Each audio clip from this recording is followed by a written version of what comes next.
Brought to you by the Every Dollar app. Start budgeting for free today. Joe is with us in Springfield. Hey, Joe, welcome to the Ramsey Show. Dave, thank you for taking my call. Sure. What's up? I've been listening to you off and on the last couple of years. A lot of things haven't soaked in, but the other day you said that nobody should own a new truck unless they have a net worth of $1 million and they're debt-free.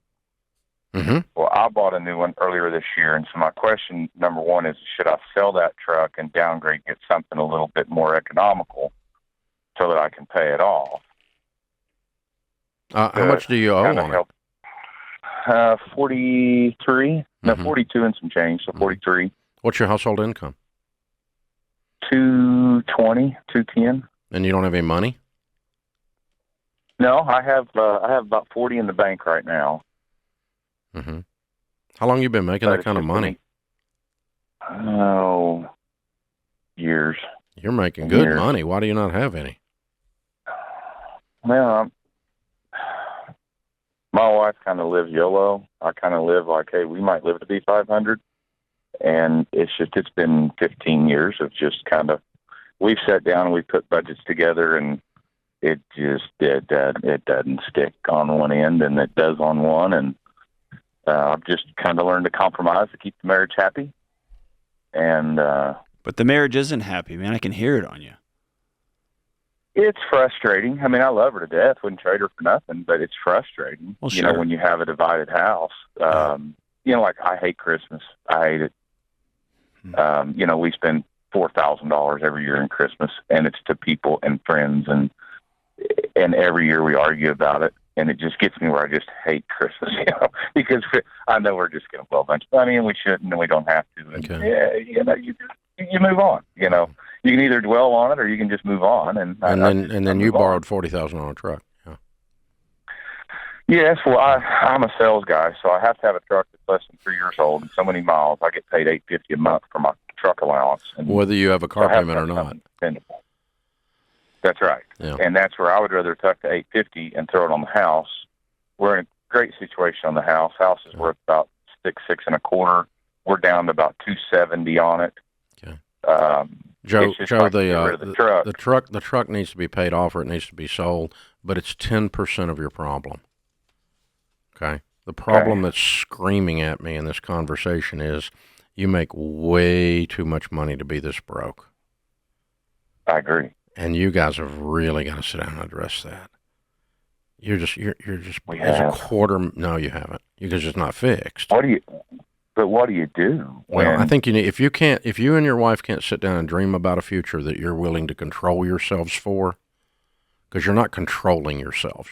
You have no self-control in your household.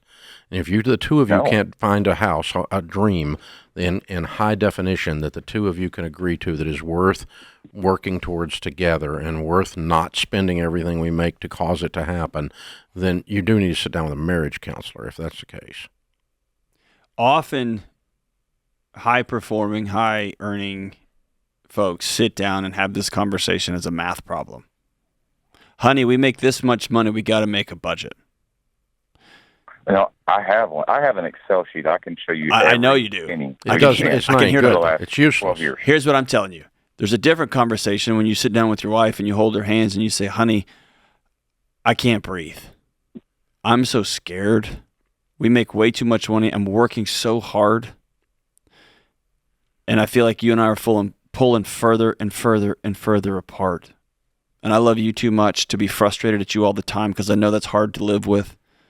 And I love you too much for us to pretend that we're all joyful and happy once a year at Christmas and we try to throw money at our friends and family instead of being a warm, safe place for them to come land. Would you build something different with me? That's a different conversation than, honey, look at my spreadsheet. Look at this. If you just would do this, then we could get out of this crap. One of those, she's going to go to her defense, and that defense is probably way older than you, and that's probably been there since she was a little kid. And then you go to your defense because she starts bombing you back, and it's different when you take ownership and say, I want my wife, and I want a family that I want a unified front here. I want a unified vision of what we're going to do, and I'm scared to death I'm going to lose you. The irony is that you think by acquiescing you're creating peace, and you're not. That's the irony. The fire's burning in the basement, and it is hot. It's coals. Yeah. and because it's eating you up, and she can feel that on you. And then she goes about solving that feeling with the way that her body's been solving those feelings for her whole life. Spending and trying to make people feel good about themselves and showing people how great she's doing. And that's different than y'all two building a life together. Yeah. Yeah. And if you guys can't sit down and work that through and start to say, we need to develop a new vision for our future, a different plan, other than just spinning our wheels, feeling like a rat in a wheel. I'm scared. I can't do this. This is killing me. I cannot live in a situation where I make $250,000 a year and we have nothing. That is just absurd to me. My brain can't do it anymore. My mind can't do it. My psyche, my spirit can't do it anymore. So we have got to develop a plan for the future that we're both willing to work towards. And I want to do that with you. Let's start fresh, a reset. Not we've got to get on a budget. But that will lead you, by the way, to a budget. And it's not a spreadsheet budget, it's an every dollar budget. But it'll lead you to the two of you working together to implement the plan that you have agreed to together, that both of you had a vote in. I love starting those conversations with, I'm sorry. I'm sorry I've tried to control you the way I know to control a problem. I've tried to solve you. I've tried to fix you. I'm sorry. Let me tell you the truth. I'm scared to death. And there's a different approach there. Someone can enter into your space that way instead of having to swing back at you. It's tough. Hope that works for you, brother. And then pay that truck off in the next 20 minutes or a couple months or sell it. One of the two. That's because it's, you went and bought a truck while she went and bought Christmas. I think you showed her, man. I think you spent more.